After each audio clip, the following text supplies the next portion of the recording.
지난 시간에 교회란 무엇인가 1번 해서 하나님의 관점에서 삼위일체 하나님의 관점에서 살펴봤습니다. 좀 지난주에 잠깐 피드백을 좀 들어보니까 새로웠다, 충격적이었다 뭐 이런 말까지 나왔습니다. 그럴 수 있죠. 뭐. 그럴 수 있는데 하여튼 교회라는 거 우리가 너무 단순하게 정의를 하고 단순하게 그냥 알고 있는 거에서 멈추지 않는 게 중요하고, 하나님의 신비인 교회가 어떻게 계속해서 하나님의 그 지혜를 드러내는지 우리가 계속 배워가는 태도가 더 중요하다. 그러니까 내가 알고 있는 교회론, 내가 알고 있는 교회에 대한 개념이 다라고 생각하지 말고, 우리가 이제 교회하면 일반적으로 어떤 지역교회, 그 조직교회, 내가 소속한 공동체만을 생각하는데 그런 개념에서 멈추면 안 되고 삼위일체 하나님의 큰 구원의 계획 안에서의 교회를 생각하면 좋겠다. 그런 차원에서는 우리가 끊임없이 배워야 한다는 걸 전제하는 거거든요. 그 패트릭 존스톤이라고 선교학자가 있는데 그분이 쓴 책 제목이 있어요. 교회는 당신이 생각한 것보다 큽니다. 책은 저도 안 읽어봤습니다. 추천하는 책은 아니고 제목이 마음에 들어서 교회는 당신의 생각보다 큽니다. 뭔가 와닿지 않아요? 우리가 교회를 너무 그냥 어떤 내 개념에서 내가 경험했던 교회들이 있잖아요. 내가 이런 교회를 가봤었는데 이 교회가 좀 안 좋았고, 그 다음 이런 교회도 가봤는데 내가 이 교회 하니까 이게 진짜 교회 다 왔다. 근데 지금 와보니까 이 교회는 옛날 교회만 못하다. 내가 생각하는 교회의 범위가 여기 한정되어 있다는 내 경험에 의해서. 그래서 이런 경험들을 좀 뛰어넘어서 정말 하나님이 계획한 원대한 그 교회의 모습이 뭔지 우리가 자꾸 생각을 하는 거. 그게 때로는 현실과 성경에서 말하는 그 교회가 너무 큰 갭이 있을 수 있죠. 항상 우리가 말하는 것처럼 뭐 초대교회로 돌아가자 하는데 뭐 초대교회로 돌아간다고 또 좋아질 건 없고요. 성경에서 말하는 이상적인 교회는 초대교회도 이루지 못했어요. 그거를 기억하셔야 돼요. 성경에서 말하는 하나님 원하는 항상 이상적이고 완벽한 교회는 마지막 날 완성될 거죠. 그러나 이 땅에서는 우리가 계속 고분분투하면서 그 하나님 원하는 교회를 찾아가는 그 과정이라고 생각을 하셔야 될 겁니다. 오늘은 그 좀 큰 그림보다도 실제로 우리가 그동안 묵상했었던 옥중서신에 나타난 실천적인 권면들을 통해서, 그러니까 명령이죠. 이렇게 해라, 이렇게 해라, 이렇게 계속 명령했는데 우리가 지난 시간에 좀 이론적이고 논리적이고 신학적인 측면에서 교회를 바라봤다면, 오늘은 거기서 실제로 제시된 그 실천적 권면들을 좀 쭉 살펴보면서 그럼 우리 교회가 지금 나주혁신교회가 적용하고 실천해야 될 부분들은 뭔가 생각해보고, 잘 안 되는 이유는 무엇인가, 그럼 그 잘 안 되는 장애물을 제거하기 위해 우리가 노력해야 될 건 뭔가, 이런 주제를 좀 생각해봤으면 좋겠습니다. 먼저 첫 번째 페이지에 1번 교회의 의 해가지고요, 하나님의 큰 그림과 우리의 실천과의 연결고리, 이렇게 제가 제목을 달아놨고요. 1, 2, 3으로 교회에 대한 표현을 해봤는데 한번 같이 1번부터 읽어볼게요.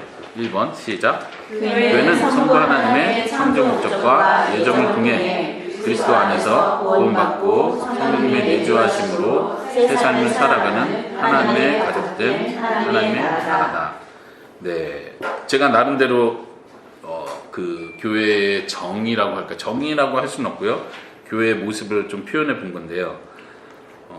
성부 하나님의 창조 목적과 예정을 통해서 그리스도 안에서, 그리고 성령님의 내주하심을, 지금 삼일체 하나님을 일부러 언급을 한 거고요. 그리고 우리의 모습은 어떤 거냐면 새 삶을 살아가는 하나님의 가족이고 하나님의 나라다, 이렇게.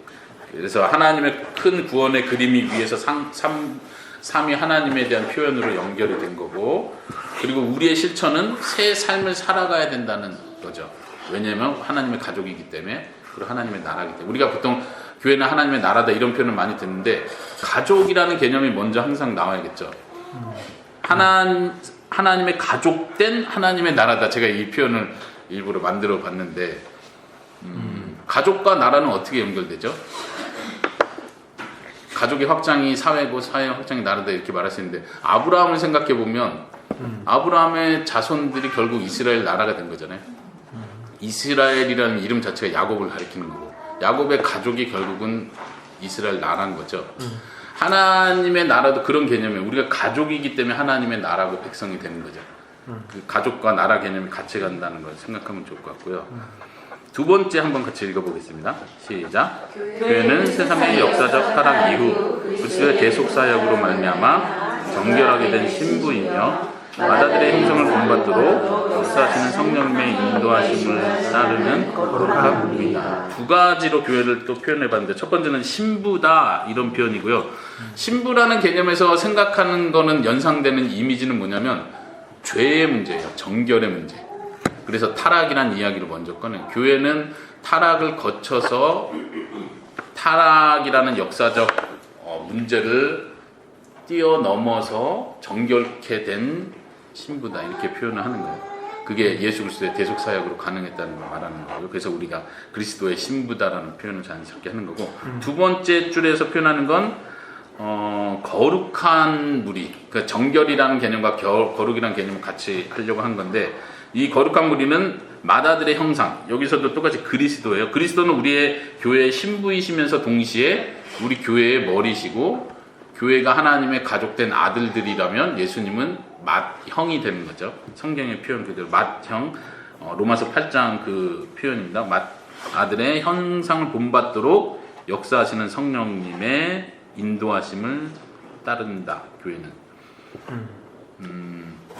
교회는 맏아들의 형상을 본받아야 된다 이렇게 표현한 게 아니고요. 본받아야 된다 이게 아니고 본받도록 우리를 인도하시는 성령님의 인도를 따르는 자들이다. 그렇게 돼 있다. 이런 이야기를 한 겁니다.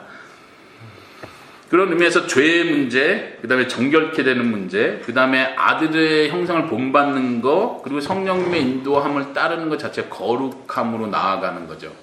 거룩하게 된 무리고 또 계속해서 거룩해져 가는 문제고. 그러니까 교회의 중요한 키워드는 정결의 문제예요. 거룩의 문제. 하나님과 함께하는 공동체로서 하나님을 닮아서 거룩해지는 문제. 근데 어떻게 보면 이게 교회의 좀 본질이랄까요? 우리가 교회를 생각할 때 그리고 우리가 실천할 때 우리가 뭘 초점을 두고 실천해야 할 때 다른 것도 중요하겠지만 정결의 문제가 교회 안에서 해결이 안 되고 이게 그냥 덮어진다면 교회로서 역할을 할 수 없겠죠. 세 번째 한번 읽어보겠습니다. 시작. 교회는 이 땅에서 하나님의 나라의 완성을 구하는 가운데 악한 세대와 맞서 구별된 공동체로 하나님의 영광을 드러내는 전투적 공동체로 살아간다. 네, 거의 두꺼운 글씨로 전투적 공동체. 좀 제가 별로 좋아하는 표현은 아닌데 전투적이다. 좋아하십니까? 전투적이다. 너무 부담스럽죠, 좀. 요즘은 너무 부드러운 세대라 우리 전투적으로 합시다 이러면 굉장히 성도들이 부담스러워하거든요. 근데 이제 저는 우리 옥중서신에서 강조하려고 했었던 것도 그거고 전투적이다, 영적인 전쟁이다 이 개념이 축기사역, 치유사역 막 이런 것과 연결되지 않고 성도의 실천적 삶, 사랑을 실천하고 용서를 실천하고 방탕을 경계하고 이런 삶 자체가 영적인 전투라고 믿고요. 그렇게 가야 된다고 믿고 그런 의미에서 전투적이다. 죄와 싸운다는 의미에서 그렇게 더 이해를 했으면 좋겠어요. 그 일을 통해서 하나님의 영광을 드러내는 거예요. 우리가 거룩한 삶을 살고 사랑을 실천해내는 삶을 살 때 하나님의 영광을 드러내는 전투적 공동체고 그게 영적 전쟁에서 승리하는 거고요. 다시 앞에서부터 보면 교회는 이 땅에서 하나님의 나라를 완성을 구한다. 하나님 나라의 완성을 구한다. 하나님 나라는 이미 교회를 통해서 시작되었습니다. 그런데 이 교회는 이 땅에 사는 동안 결국은 이 땅에서 교회는 어떤 것이냐를 강조하는 거예요. 이 땅에 사는 동안은 하나님의 완성, 아까 제가 그런 표현했잖아요. 완벽한 교회는 없어요. 완벽한 하나님의 나라가 여기서 이루어지는 건 아니에요. 하나님이 지금 우리 믿는 자들 통해서 통치하지만 이 땅에서 완벽한 통치가 이루어지지 않아요. 그걸 어떻게 알 수 있냐? 나를 보면 알 수 있어요. 예, 딴 사람 볼 필요 없어요. 나를 보니까 완벽하게 통치가 안 돼. 내가 그렇게 주님으로 고백하는데도. 교회도 마찬가지예요. 그런 사람들이 모였기 때문에 이 땅에 사는 동안 교회가 이상적인 방향과 목표를 놓고 같이 고분분투하고 나아가지만 이 땅에서 완벽해질 거를 기대하거나 마치 그런 것처럼 행동해서는 안 되고 도리어 하나님 나라의 완성의 때를 갈망하는 태도로 가는 거예요. 그리고 이 과정에서 계속 고분분투하고 싸운다고 생각하고 그거는 제가 왕의 귀환, 심판이라는 표현을 썼는데 왕이 오셔서 다 평정시키시는 그 순간을 우리는 고대하는 거예요. 쫄개들이 막 이렇게 싸우고 있다가 왕이 갑자기 오셔서 큰 칼로 평정시켜주면 와 우리 왕 만세 이런 그 막 기다리는 거죠. 얼마나 예뻐요. 예. 그리고 왕께서 오셔서 대적들을 심판하시는 그날, 모든 것을 다 끝내시는 그날을 우리가 구한다. 구한다는 표현은 우리가 해낸다 이런 개념보다도 갈망한다는 개념, 그걸 목표로 나아간다는 개념을 표현하는 거고요. 그런 자세로서 우리가 할 일은 악한 세대와 맞서서 구별된 공동체로 살아가는 거. 이것도 거룩을 표현하는 다른 표현일 수 있습니다. 사랑을 실천하고 세상과 다른 가치관으로 살아가는 것 자체가 우리에겐 영적인 싸움이다. 영적인 싸움에서 실패했다는 건 세상과 타협한다는 뜻이에요.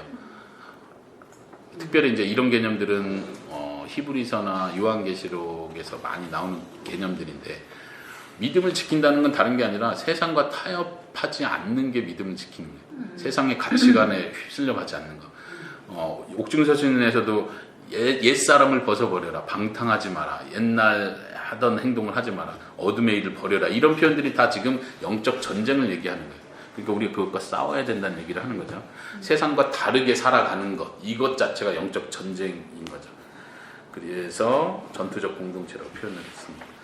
저는 이렇게 딱 떠오르는 대로 세 가지 문장으로 교회를 정리해봤고요. 혹시 이 세 가지 중에 세 가지 읽었는데 여러분 중에 교회는 또 이런 중요한 점도 있지 않을까? 교회는 이런 거라고 표현해야 되지 않을까요?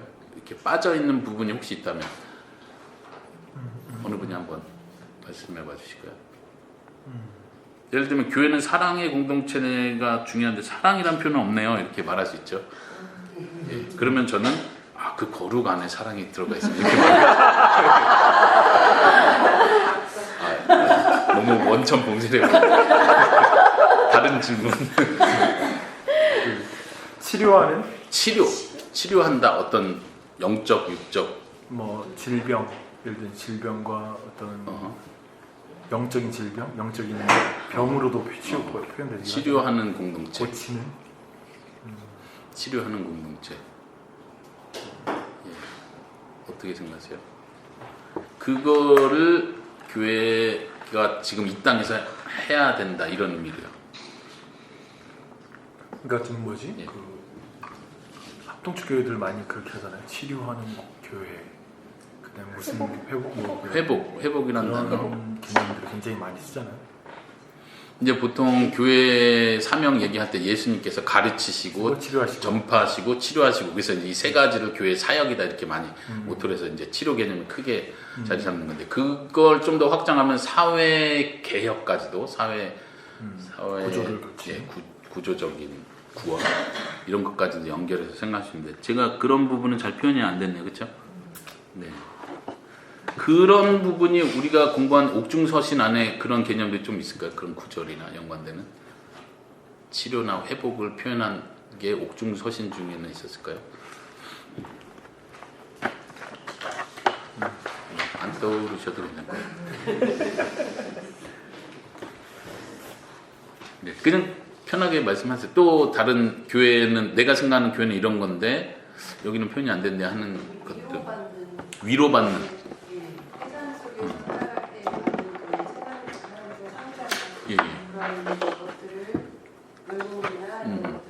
주님 안에서 평안을 느끼고, 예, 만족을 주님 안에서 발견하고, 평안, 위로, 예, 그리고 보통 이제 전투적인 교회냐, 위로받는 교회, 이걸 좀 대조적으로 표현하기도 하는데 저는 이걸 선택한 거죠. 전투. 그렇다고 해서 이거를 배제시키는 건 아닌 것 같아요. 예, 그 표현도 필요하고 중요한 것 같아요. 예를 들면 그런 거는 어디에 넣을 수 있을까요? 거룩한? 예. 거룩하면 다 넣어. 예, 거룩하면 다 넣을까요? 예를 들면 새 삶을 살아간다. 이 새 삶의 의미를 그런 거 안에서 발견할 수 있을 것 같고요. 예. 생명의 내주하심? 내주하심 개념도 그렇게 되시고. 연합하다. 연합한다는 개념이 그거는 공동체를 만들까요? 예, 공동체 안에 그런 표현. 그래서 이게 제가 대충 쓴 글이지만 이게 잘 파헤쳐보면 깊은 뜻이 있어요. 해석을 잘하면 돼요. 조금 이렇게 다듬고. 예. 박윤경 목사님 다듬어서, 예, 여기 모토 이렇게 하나 적어주세요. 전투적 교회, 도시의 전투적 교회. 예, 우리 나주혁신에서 많이 강조하는 도시 사랑 이런 거는 이런 데 표현됐을까요? 이웃을 사랑, 도시를 사랑한다는 그런 개념은? 악한 세대는 좀- 맞선 구별된 공동체. 그렇죠. 근데 도시 도시 안에서 사랑하고는 좀 구별된- 반대되는 개념 거룩한 같죠. 무리. 악한 세대를 품는 뭐 이건 아니잖아요. 그러니까. 도시를 사랑하는 게 이게 구별된 공동체. 아, 그런가요? 도시 사랑하기 힘들어요. 그래서 도시를 진짜 사랑하는 데가 없어. 성경적으로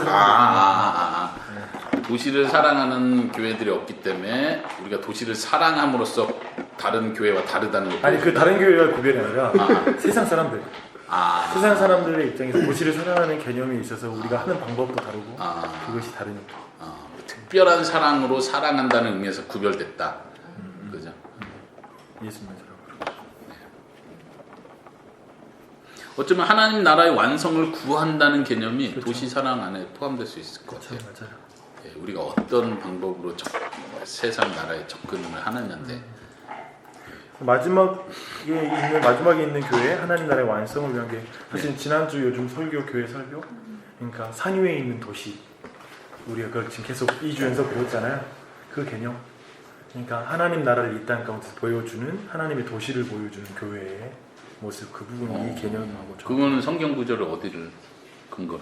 그러니까 계시록에서 하나님의 하늘의 도성 그러니까 산 위에 있는 동네를 보라고 했을 때 산 위의 도시 산 위에 있는 도시가 숨겨지지 않는 거. 예 맞아요. 마태복음 5장 말씀 그 마태복음 5장 근데 정책 우리나라 입장에서 들었을 때는 우리는 산에 있으면 다 숨겨지잖아. 하도 숲이 울창해. 숲이 울창한 산. 네, 이해가 안 됐어요. 아니 산에 있으면 다 숨겨져서 하나도 안 보일 텐데 그랬는데 이제 제가 이스라엘에 서비스를 가보니까 그러면서 그래서 숨길 수가 없어. 현장학습 가서. 그러더라고요. 그쵸. 혼자 이해를 때 엄청 확 와닿더라고요.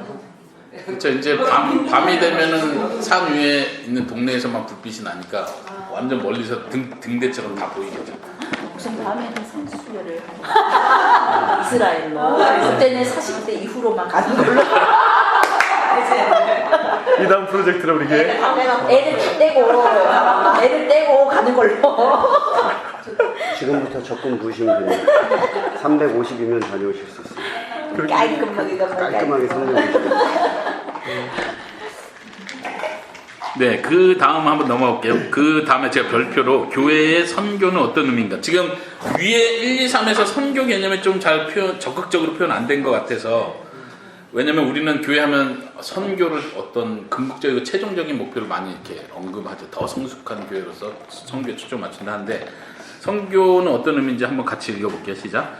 교회는 이 땅에 시작된 하나님의 나라이며 하나님의 성품을 드러내는 거룩한 공동체로서 하나님 나라의 완성을 바라는 가운데 그분이 이루실 일을 세상에 선포하는 대사로서 이 땅에 존재한다. 제가 생각하는 선교는 이런 개념이에요. 마지막에 그분이 이루실 일, 이거는 이제 하나님 나라의 완성과 연관되겠죠. 그거를 세상에 선포하는 대사다. 근데 이제 선포하는 방식이 교회마다 다를 수 있겠죠. 네. 방식이라기보다는 선포하는 방식의 강조점이 교회마다 다를 수는 있어요. 네. 그렇지만 어쨌든 교회라면 어떤 모양과 어떤 스케일을 통해서든 이걸 드러내게 돼 있습니다. 근데 이제 앞에 부분 조그맣게 1, 2, 3 이렇게 해가지고 위에 1, 2, 3하고 연결을 지은 표현인데 어쨌든 하나님의 나라에 이 땅에서 하나님 나라이기 때문에 보여주게 돼 있어요. 감출 수 없는 것처럼. 근데 구체적으로는 아까 거룩과 정결의 개념이 교회에서 중요하다고 했는데 구체적으로 하나님의 성품을 이 세상에 드러낼 수밖에 없는 거예요. 교회 공동체 자체는 존재하는 것 자체로. 그리고 하나님의 나라를 적극적으로 갈망하고 구하는 가운데 교회가 행동하는 행동들이 있겠죠. 그걸 통해서 이 세 가지를 통해서 교회는 그리스도의 하신 일과 하실 일을 선포하게 되어 있다. 이게 이제 교회의 선교라고 생각을 하는 거예요. 그냥 아까 제가 교회라는 개념도 내가 경험한 교회로 교회의 틀을 만들지 말라고 했던 것처럼 선교라는 개념도 좀 그렇게 생각하면 좋겠어요. 선교도 내가 생각하는 선교하면 선교사님은 가서 전도하든가 좀 선교의 개념이 좀 성숙하면 국내에도 선교할 수 있다 이제 여기까지 오는 건데 선교를 너무 그렇게 좁게 생각하지 말고 선교의 개념을 말 그대로 교회의 존재 목적 자체, 존재 방식 자체가 선교라는 개념으로 생각하면 좋겠어요. 교회가 더 교회다워지면 반드시 선교를 더 하고 있는 거예요. 교회가 교회다워지지 못하기 때문에 선교다운 선교를 더 못하고 있는 거고. 그러니까 이건 뗄 수 없는, 그러니까 하나의 옵션과 역할과 기능으로서 선교를 생각하면 안 되고 교회의 존재와 연결된 그 자체로서 다시 교회가 교회다워지면 더 선교를 하는 것이고 교회가 교회다워지지 못하기 때문에 선교다운 선교를 못하고 있는 거다. 이거를 기억하면 좋겠어요. 근데 이런 기본적인 생각들은 제가 교회를 개척 처음 할 때 우리 박영재 목사님하고 나눴던 얘기들이지만 교회 성도들이, 교회 안에 있는 성도들이 성숙하지 못한 채 선교 훈련을 받는 거예요. 그 선교 막 파송하고, 특히 이제 외국인 사회는 더 그렇거든요. 성도들은 이제 예수님 믿은 지 얼마 안 됐는데 당신 나라로 돌아가서 본국에서 선교사가 되는 거야. 교회를 세우세요. 이제 프로젝트는 멋있는데 교회라는 건 한 사람의 성숙과 같이 가는 거예요. 교회 성도들이 신앙이 성숙하는 만큼 교회가 성숙하는 거지, 교회가 별도로 조직이 성숙하고 숫자가 커지는 문제는 아니에요. 선교도 똑같아요. 선교도 우리의 신앙이 커지는 만큼 더 적극적이고 하나님께서 기뻐하는 선교를 할 수 있는 거지, 별도로 프로젝트나 프로그램이나 훈련을 특별히 했기 때문에 이 교회는 선교를 더 잘한다 이렇게 가는 건 도리어 저는 단면적이고 위험할 수 있다고 생각을 해요. 그래서 교회의 성숙과 함께 같이 가야 된다. 교회의 존재 자체, 교회의 다움과 함께 선교는 자연스럽게 된다고 믿는 거예요. 근데 문제는 이게 되게 오래 걸려요. 예전에 이제 저랑 같이 한번 수요일날 강의할 때 제가 그런 표현을 했었는데, 공동체와 제자 훈련에 대한 이야기를 제가 인용하면서 했었는데, 마이크 로튼 책에서요. 거기서 말하는 건 제자 훈련은 한평생 가는 거다. 그냥 천천히 녹아드는 거다, 이런 표현이에요. 우리는 제자 훈련도 한 프로그램으로 단기간에 해서 졸업시키는 개념을 자꾸 생각하니까 뭔가 빨리빨리 하는 게 교회 안에 너무 많아져 버린 거예요. 목표 지향적으로 가고. 근데 하나님께서 원하는 건 교회 전체의 인격적 성숙, 교회 공동체의 인격적 성숙을 원하시는 거. 그게 선교의 도구가 돼야 된다. 다른 게 선교의 도구가 되는 게 아니고. 그런 개념으로 선교를 같이 생각하면 좋겠고요. 그 아래 보시면요, 두 번째, 적용을 위한 생각하기, 크게 네 가지를 제가 적어봤는데요.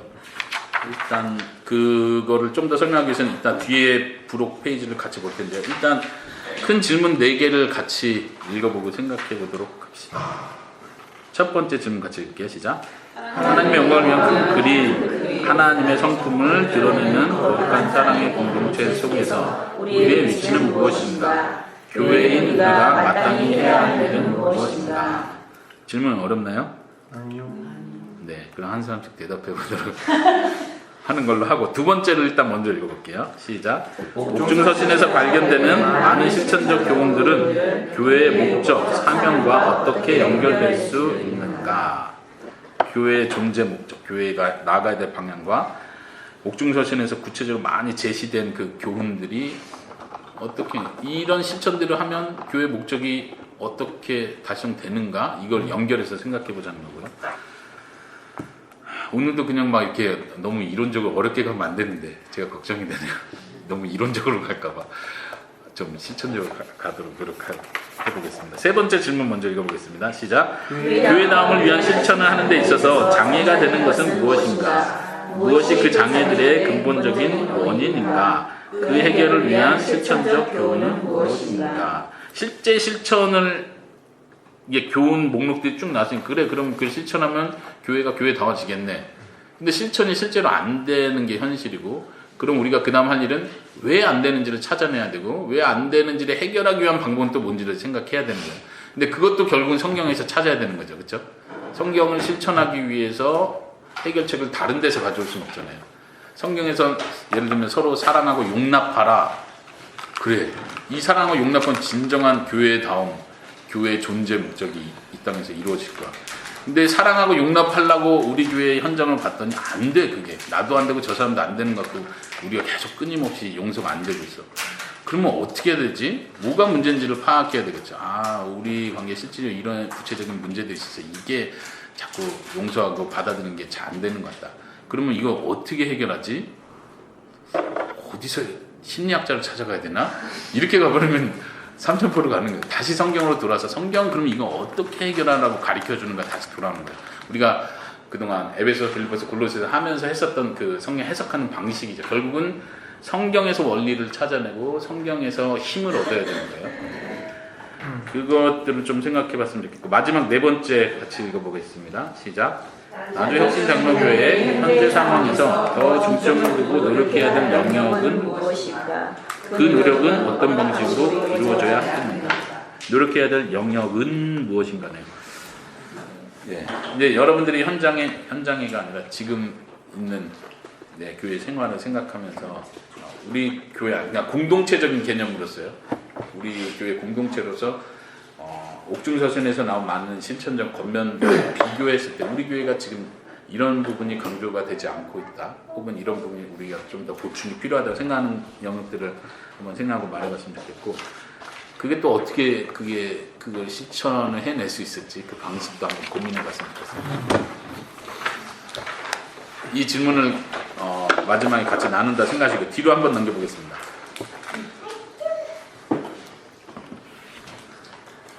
에베소서, 빌립보서, 골로새서, 빌레몬서인데 기억나시죠? 에베소서의 키워드를 제가 충만함이라고 잡았었고, 빌립보서의 키워드는 연합, 지금 왼쪽 컬럼이요. 골로새서의 키워드는 이단에 대한 거라고 잡았었죠. 기억나시죠?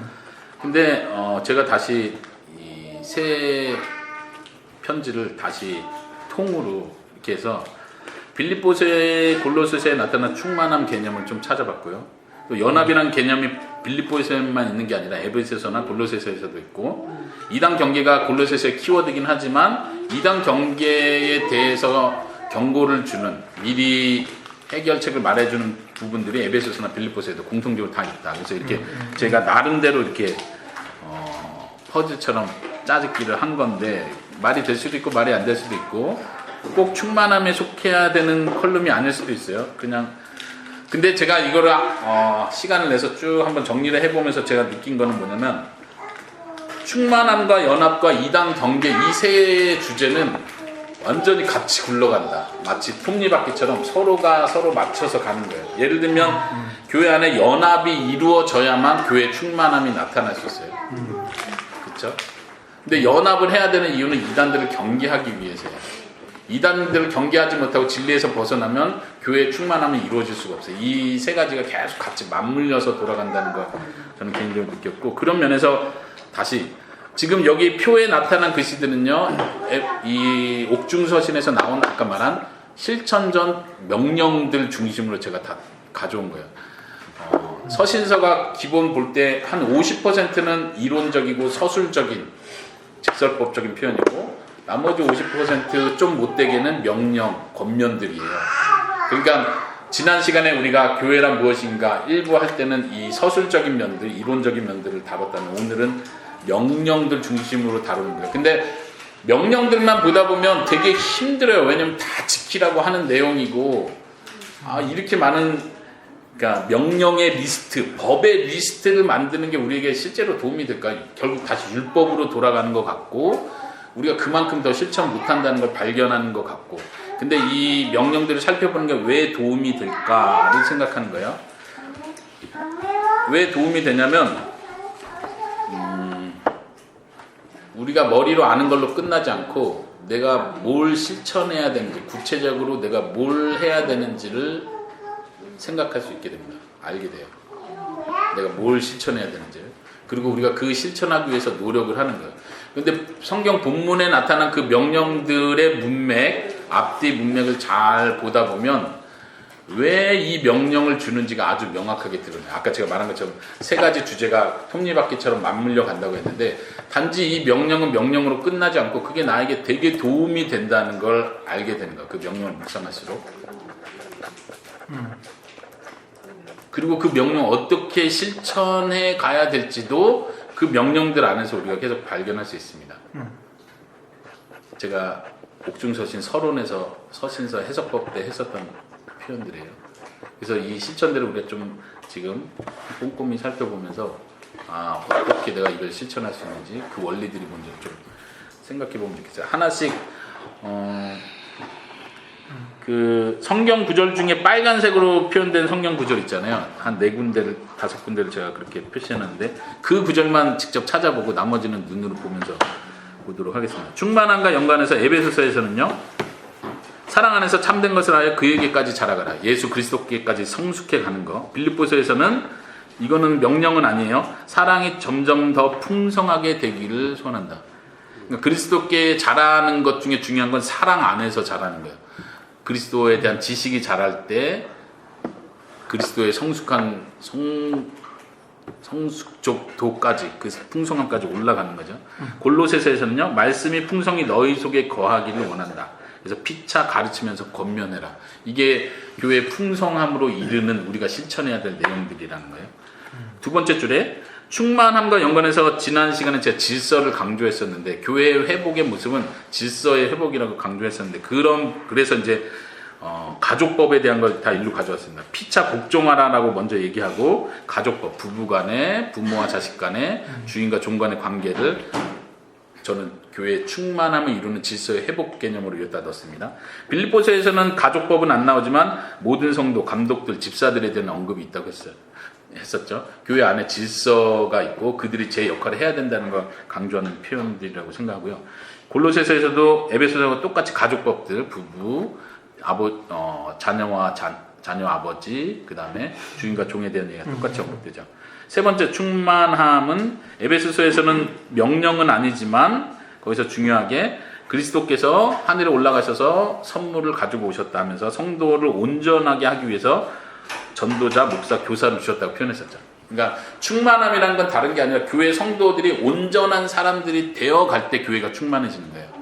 하나님의 성품이 각 사람들, 성도들 속에서 하나님의 성품이 드러날 때 교회가 충만해지는 거죠. 그 충만이 세상을 향해서 흘러갈 때 세상이 충만해지는 거고요. 그런 의미로. 근데 하나님께서는 그거를 위해서 지도자들을 주셨다는 얘기예요. 그래서 교회 안의 지도자들의 역할이 이 교회 충만함과 아주 중요한 표현입니다. 그래서 명령은 아니지만 설명으로 줬습니다. 근데 빌립보서에 보면은 사도 바울이 나를 본받으라라는 표현을 하면서 그와 같이 행하는 자들을 세우라는 표현을 하죠. 기억나십니까? 나를 본받으라 말하고 또 너희가 나를 본받은 것처럼 너희를 본받는 자들을 눈여겨봐라. 그래서 그들을 또 지도자로 세우라는 얘기죠. 이게 이제 교회 질서를 세워가는 거예요. 결국은 더 하나님 앞에서 훈련되고 또 그 지도자의 자격을 갖춘 사람들이 그 교회 안에서 질서를 유지해 줘야 됩니다. 이게 하나님의 교회를 움직이는 방식이라고 믿고요. 골로새서에서는 이건 찾아봐야겠죠. 나의 수고를 알아라 이렇게 표현하고 주 안에서 받은 직분을 삼가라. 마지막에 한 사람을 언급하면서 너가 받은 직분인데 그걸 잘 감당해라 이런 표현을 합니다. 그러니까 직분에 대한 강조인데 한번 골로새서 2장 먼저 찾아봅시다. 골로새서 2장 1절부터 5절까지 한번 읽어볼게요. 찾으셨습니까? 네. 시작. 내가 너희와 라오디게아에 있는 자들과 무릇내 육신의 얼굴을 보지 못한 자들을 위하여 얼마나 힘쓰는 줄을 너희가 알기를 원하노니 이는 그들로 말미암아 마음의 위안을 받고 사랑 안에서 연합하여 확실한 이의 모든 풍성함과 하나님의 비밀인 그리스도를 깨닫게 하려 함이니 그 안에는 지혜와 지식의 모든 부하가 감추어져 있느니라. 내가 이것을 말하면 아무도 교묘한 말로 너희를 속이지 못하게 하려 함이니 이는 내가 육신으로는 떠나 있으나 심령으로는 너희와 함께 있어 너희가 질서 있게 행함과 그리스도를 믿는 너희 믿음이 굳건한 것을 기쁘게 여기라. 지금 1절부터 5절까지 중에 명령, 우리가 실천해야 될 권면은 하나밖에 없어요. 알기를 원한다. 그냥 우리 보고 알라는 뜻이에요. 뭘 알라는 거예요? 내가 너네 위해서 고생하고 있다는 거 알아라. 이게 좀 약간 엉뚱해 보이는 거예요, 사실은. 근데 왜 알아야 되냐면이라고 하면서 설명한 내용이 너무나 큰 내용이에요. 내가 고생한 거 알아줘라. 왜냐면 나 너무 고생해 힘들어. 위로가 필요해. 이런 게 아니라 이걸 알아야 되는 이유가 2절부터 5절까지 설명했는데 이게 엄청난 큰 개념이에요. 그렇습니까? 풍성함과 연관된 그리스도를 깨닫게 되는 것, 지혜와 지식의 보화인 그리스도를 깨닫게 되는 문제. 그 다음에 4절 5절에서는 이단을 경계하고 그들에게 속아 넘어가지 않고 질서 있게 행하고 너희가 믿음에 굳게 서는 그 문제가 내가 수고하는 거 알아주는 거하고 연관이 있다고 생각해요. 좀 개념이 이해되십니까? 우리 본문 같이 할 때 왜냐하면 지금 세 교회 모두 에베소, 빌립보서, 골로새 세 교회 모두가 이 지도자 처음 복음을 전한 사람 중심으로 말씀 중심으로 움직이지 않으면 이단에게 넘어가는 건 너무 쉬운 거예요. 계속 이단들은 공격해서 그들 처음 너에게 복음을 전했던 그 사람은 의심해야 된다. 맞지 않다. 틀리다. 복음적이지 않다. 그리스도만으로 충분하지 않다. 우리에게 이런 것도 필요하다고 자꾸 얘기를 하는 상황이거든요. 그러면서 그들이 말하는 건 그들이 사도 자격이 있는지도 확인해봐라. 사도면 왜 이렇게 하나님의 소위 은혜를 못 얻고 있냐? 왜 이렇게 고생하고 감옥에 갇히고 이런 형편이냐? 우리가 이걸 본받아야 되겠냐? 이렇게 나오니까 사람들이 헷갈리는 거예요.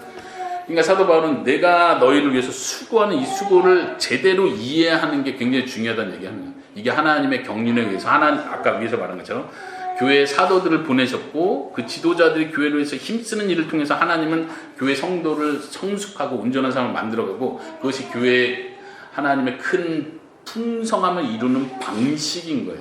하나님이 결정하신 거예요. 근데 성도들은 그렇게 생각하지 않고 아니 복음을 전했고 능력의 사도인데 왜 감옥에 갇혔지? 뭔가 문제가 있어. 우리도 그렇게 살 수는 없잖아. 예수 믿고 잘 돼야 되는데 이런 유혹을 당연히 받는 거예요. 그러니까 이 사도들의 수고가 얼마나 중요하고 그게 뭘 의미하는지를 알아야 됩니다. 그래야 2절, 3절, 4절, 5절에서 설명하는 게 이루어질 수 있다 보는 거예요. 그런 의미에서 이걸 이해하는 거예요. 교회의 충만함과 연관해서 하나님이 주신 사도들의 지도자들의 역할 그거를 이해하는 거 중요하다고 생각합니다. 네, 한번 다시 교재로 돌아가세요. 충만함에 있어서 빌립보서에만 유난히 더 강조되는 게 주 안에서 기뻐하라. 혹은 제가 주님을 자랑해라 이런 표현을 했었죠. 주님 안에서 기뻐하고 만족하고 그 안에서 위로와 평안을 얻고 다른 것에 흔들리지 않는 것. 다른 욕심으로 자기 위치를 찾으려 하지 않고 주님을 자랑하고 기뻐함으로써 다른 사람과 분쟁하지 않고 이런 면들이 교회가 주님을 인한 기쁨으로 충만할 때 교회의 충만함이 드러난다고 믿습니다. 이게 빌립보서의 특별한 강조인 것 같고요. 다시 충만함의 마지막 에베소서에서는 그런즉 세월을 아끼라 충만해져라. 이 충만해져라가 그 유명한 표현이죠. 성경으로 충만을 받으라 이 표현인데요. 근데 연결되는 문맥은 세월을 아끼는 문제와 충만의 문제를 같이 다루고요. 골로새서로도 가보면 외인에 대해서는 세월을 아끼라. 그 다음에 말에 대한 경고를 합니다. 말을 항상 은혜 안에서 하라. 그리고 다시 에베소서로 돌아오면 에베소서 4장에서도 선한 말을 하여 은혜를 끼치게 하라. 비슷한 패턴이 같이 나오죠. 그래서 좀 묶어서 봤습니다. 이거는 뭐냐면 세상을 향해서 우리의 태도를 더 가르쳐주는 것 같아요. 세상을 향해서 지혜롭게 행동해야 되는데 세월을 아껴야 되는 거예요. 왜냐하면 세상은 악한 세대고 방탕을 조장하고 우리를 유혹하기 때문에 그래서 지혜롭게 행해야 되고 성령의 도움으로 우리가 충만함을 유지해야 되는 문제고 근데 말과 연관해서 특별히 말을 조심하라는 걸 굉장히 강조를 합니다. 왜 그럴까요? 왜 그럴까요는 그 뒤에도 쭉 좀 더 한 번 더 설명할 텐데 세월을 아끼는 문제, 말을 지혜롭게 은혜 가운데 하는 문제 이걸 굉장히 중요하게 봅니다. 교회가 하나님의 영광으로 충만하기 위해선 말을 조심해야 된다. 말을 은혜롭게 해야 된다. 어떻게 생각하세요? 와닿습니까? 말로 말이 많으니 말을 말아야겠다 이런 말 있잖아요. 성경적인가요? 하여튼 말을 많은 문제가 아니라 말을 은혜롭게 하라고 성경은 권하고 있어요. 왜냐하면 그게 나중에 뭐하고 연결되냐면 너희가 말을 은혜롭게 함으로써 너희가 대답할 말을 알 것이다 이런 표현을 하거든요.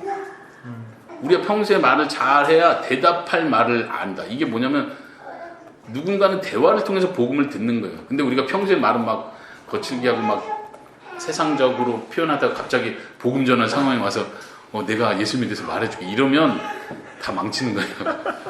그래서 우리의 말을 항상 은혜롭게 하는 게 아주 기본으로 깔려야 되는 거예요. 예. 말에 대해서 말씀하실 분.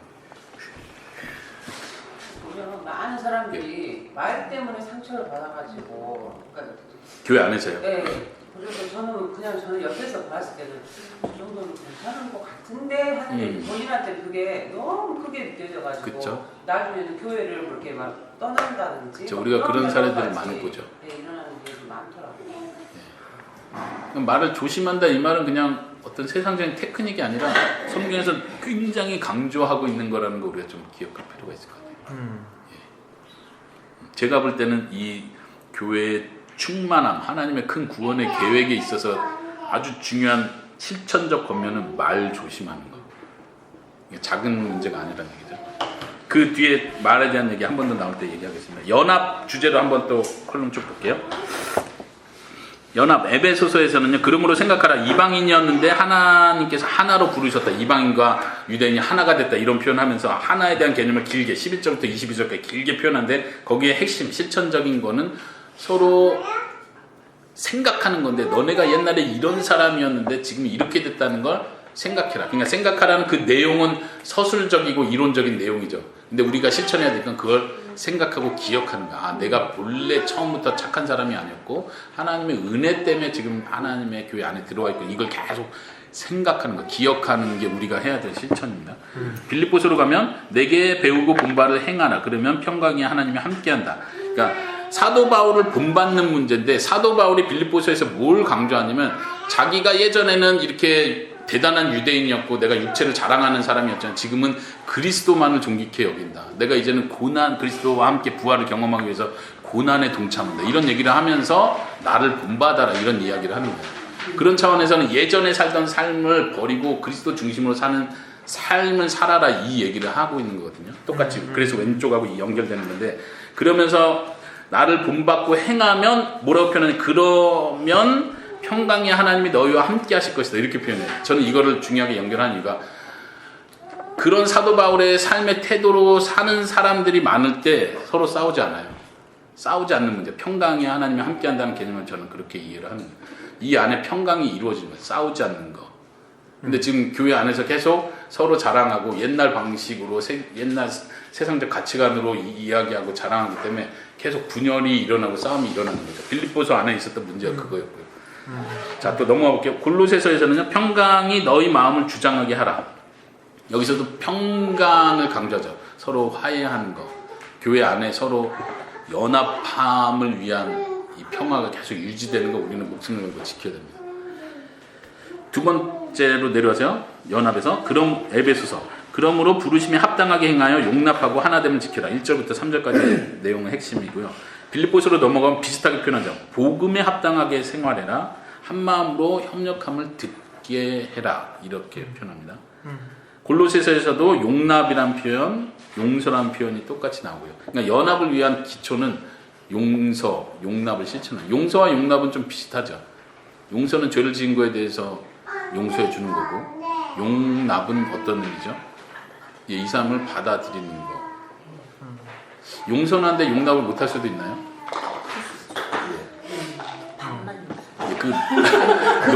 그제는 용서하지만 예, 그 좀 논리적인 건 꼭 명확하진 않더라도 심리적으로 그런 게 있죠. 저 사람을 그래 난 너 미워하진 않아. 미워하진 않아. 그냥 이거야 여기까지야 그냥. 다시는 보지 말자. 다시 보지 말자.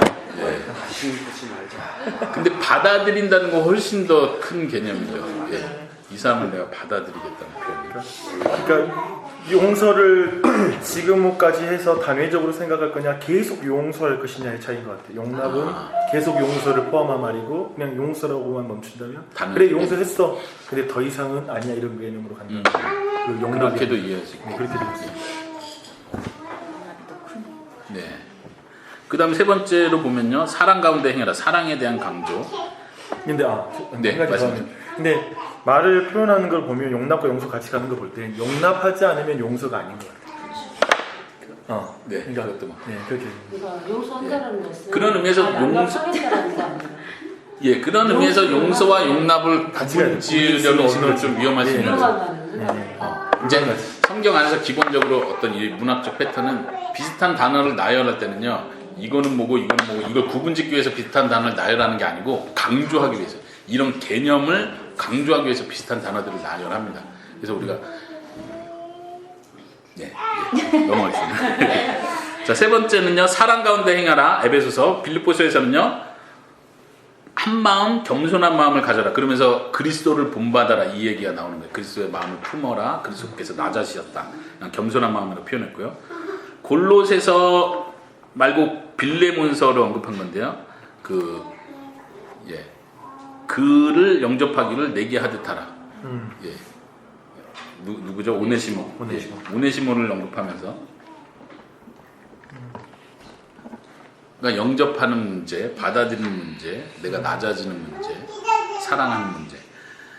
그 아래는요, 악독, 비방, 악의를 버려라. 실제적으로 옛날 모습을 버리라는 표현인데 그 세 단어는 제가 일부러 더 가져왔습니다. 그러니까 누군가를 향해서 악한 마음을 품는 개념이죠. 악독, 비방, 악의. 빌립보서에서는요, 두렵고 떨림으로 구원을 이루어라 이렇게 표현한 그 다음에 이어지는 게 원망과 시비가 없게 하라. 누군가를 향해서 원망하는 마음, 시비하는 마음이 이게 속에 있는 악한 마음이에요. 왼쪽하고 비슷한 것 같아요. 이따 찾아볼게요.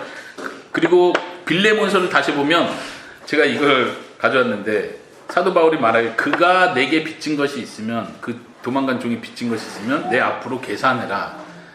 좀 테크니컬하다고 했었는데 여기서 말하는 건 뭐냐면 그 종에 대한 악한 마음이 품고 있지 말고 용서라고 확실히 용서하고 그게 안 풀리면 차라리 나한테 청구를 해라. 돈은 다 갚아야 될 테니까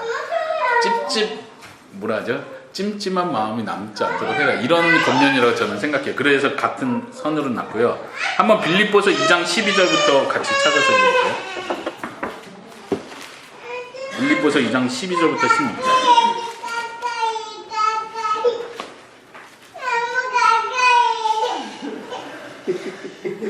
같이 읽어보겠습니다. 시작. 그러므로 나의 사랑하는 자들아, 너희가 나 있을 때뿐 아니라 더욱 지금 나 없을 때에도 항상 복종하여 두렵고 떨림으로 너희 구원을 이루라. 너희 안에서 행하시는 이는 하나님이시니 자기의 기쁘신 뜻을 위하여 너희에게 소원을 두고 행하시나니 모든 일을 원망과 시비가 없이 하라.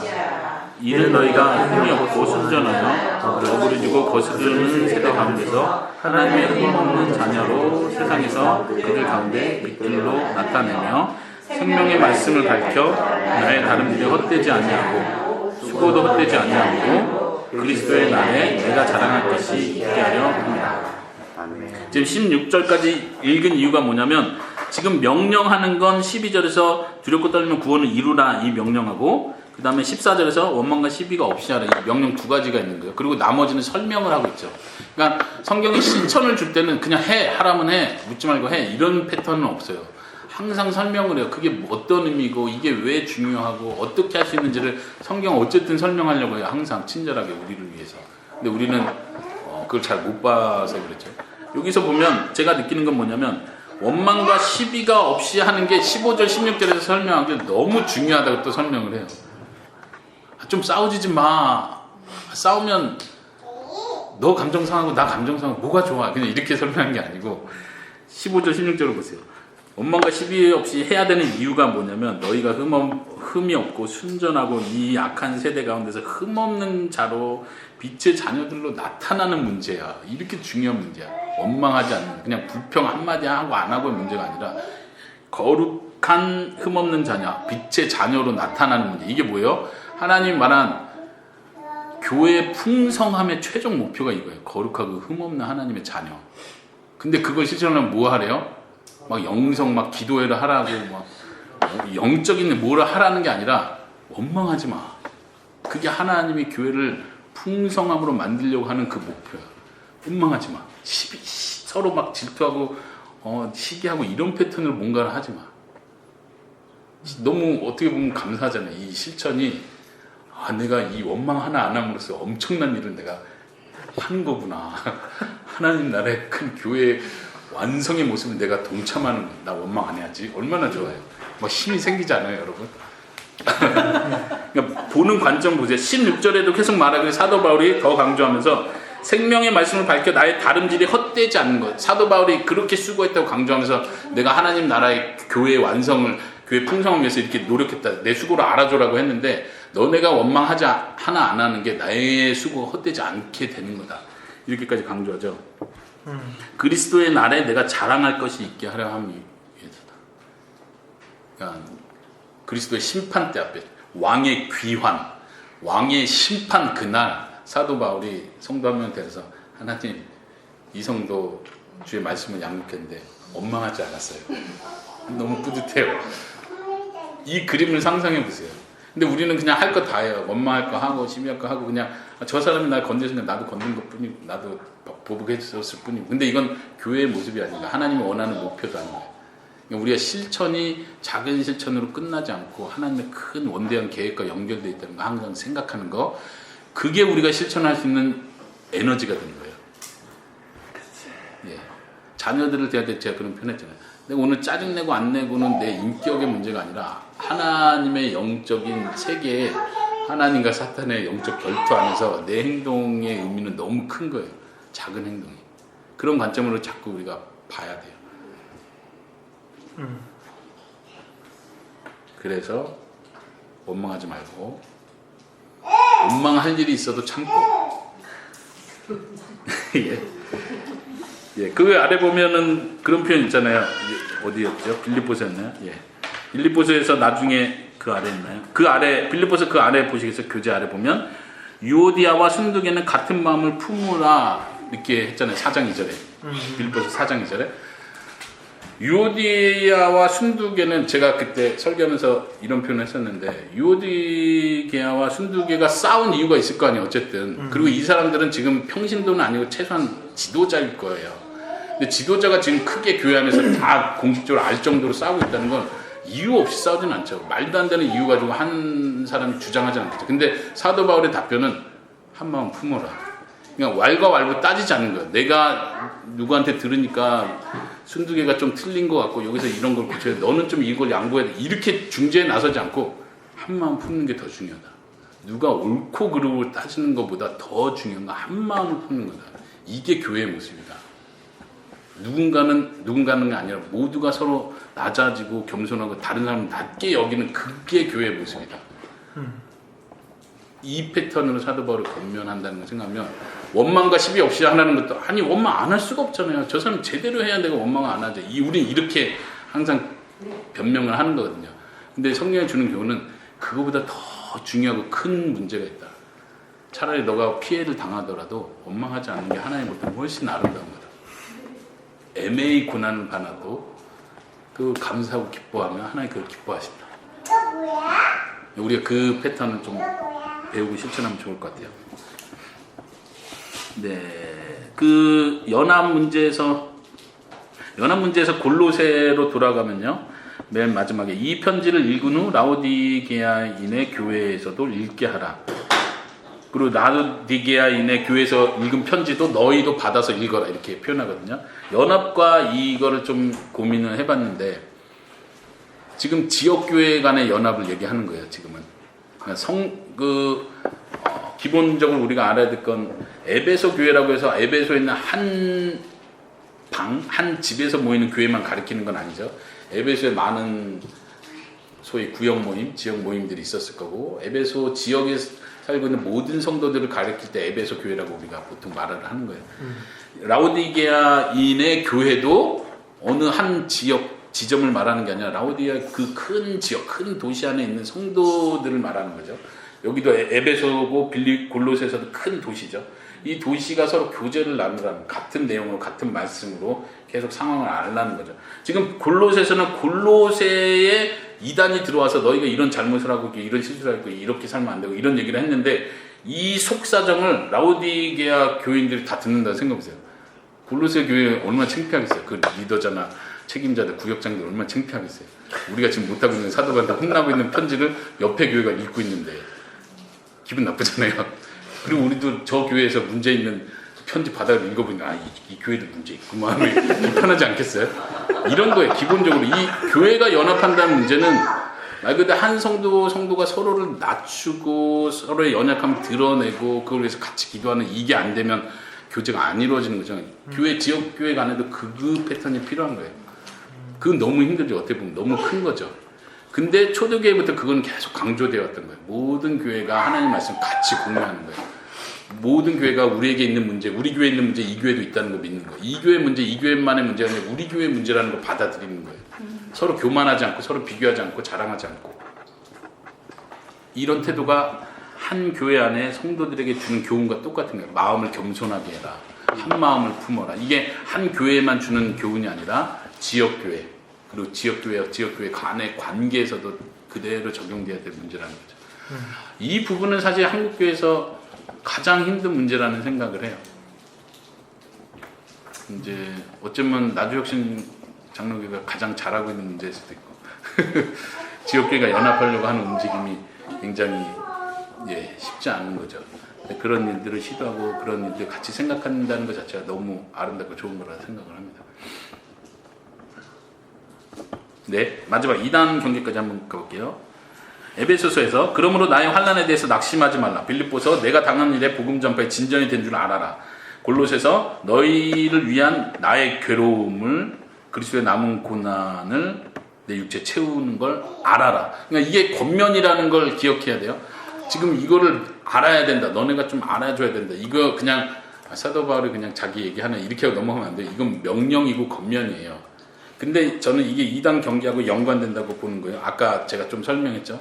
사도 바울이 고난받는 거를 오해하면 2단에 넘어가는 거예요. 2단은 항상 말하기는 번영신학을 얘기하는 거예요. 그리스도를 믿으면 승리해야 된다. 그리스도를 믿으면 더 잘 돼야 된다. 너네 사도들을 봐라. 너네 가르쳤던 그들이 환난당하고 있다. 괴로움을 당하고 감옥에 갇혔다. 그러니까 빌립보서에는 특별히 뭐라고 그래요? 다른 지도자들이 사도 바울이 감옥에 갇힌 걸 보고 더 신나서 막 복음을 전한대요. 그 사람들은 잘못된 동기로 질투로 복음을 전하는 거예요. 그걸 옳다고 인정한 게 아니라 사도 바울이 잘못됐고 내가 진짜 사도라는 걸 증명할 기회라고 도리어 생각하는 패턴이겠죠. 그런 건 잘못된 거예요. 근데 사도 바울이 감옥에 갇힌 것 자체가 그리스도의 고난에 동참하는 것이고 그리스도가 이루신 구원의 완성을 위해서 이 사도들의 전도자들의 고난은 반드시 필요한 거라는 걸 인식하는 거. 그리고 그러한 지도자들의 삶을 본받아서 우리도 그리스도와 함께 그리스도의 고난에 동참해 가야 되는 것이 우리 성도의 삶이라는 걸 인정하는 것 자체가 진리에서 벗어나지 않는 길이라는 거예요. 2단 경계 문제와 연관해서 이걸 생각하는 겁니다. 이해되십니까? 혹시 여기 질문 있으세요? 그 다음이요. 두 번째는 과거의 삶을 버리고 새로운 삶을 살라 이런 문제인데 이방인처럼 방탕하게 살지 말고 빛의 자녀처럼 행하고 어둠의 일을 책망하고 그리고 빌립보서에서는 개들과 행악자들을 삼가라. 특별히 할례 육신을 자랑하는 자들을 이렇게 표현했었습니다. 그러니까 우리의 과거의 모습을 버리라는 표현이에요. 골로새서에서도 위의 것을 생각하고 땅에 있는 지체를 죽이라. 전에 살던 대로 살지 말라. 이런 교훈들 쭉 나열이 되죠. 이것이 2단 경계, 진리 수호의 문제와 굉장히 밀접하다는 거예요. 특별히 이제 에베소서에서 이방인처럼 방탕하게 살지 말라, 술 취하지 말라 이런 표현들이 나오는데 이거는 우상 숭배에 계속 동참하는 모습들이거든요. 그러니까 세상과 타협하는 문제예요. 단지 예수님 믿는데 왜 술을 마셔? 이런 오늘날 현대적인 질문이 아니고 그 당시는 경제 생활을 하기 위해서 우상 축제 모임에 참석함으로써 네트워킹이 이루어진다고 했었잖아요. 그런 네트워킹에 참여는 사회 참여의 개념으로서 그 자리에 함께하는 거예요. 그러니까 술도 한 잔씩 하고 그 당시 술 문화니까요, 그렇죠? 그리스도인들도 다 술을 했잖아요. 예, 맞아요.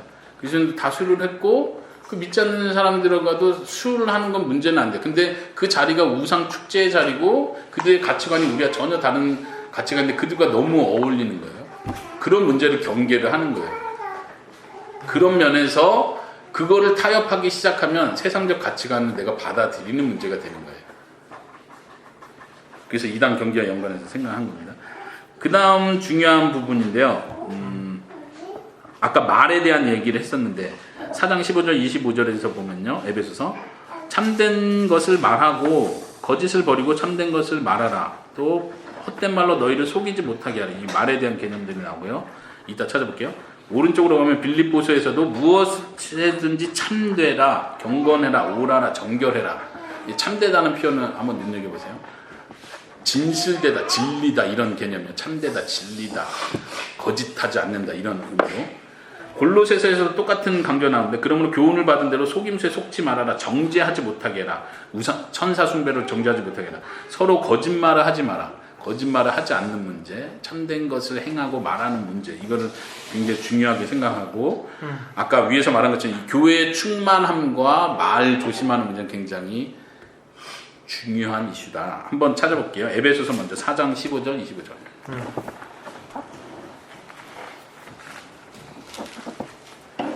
에베소서 4장 15절 먼저 읽어볼까요? 시작.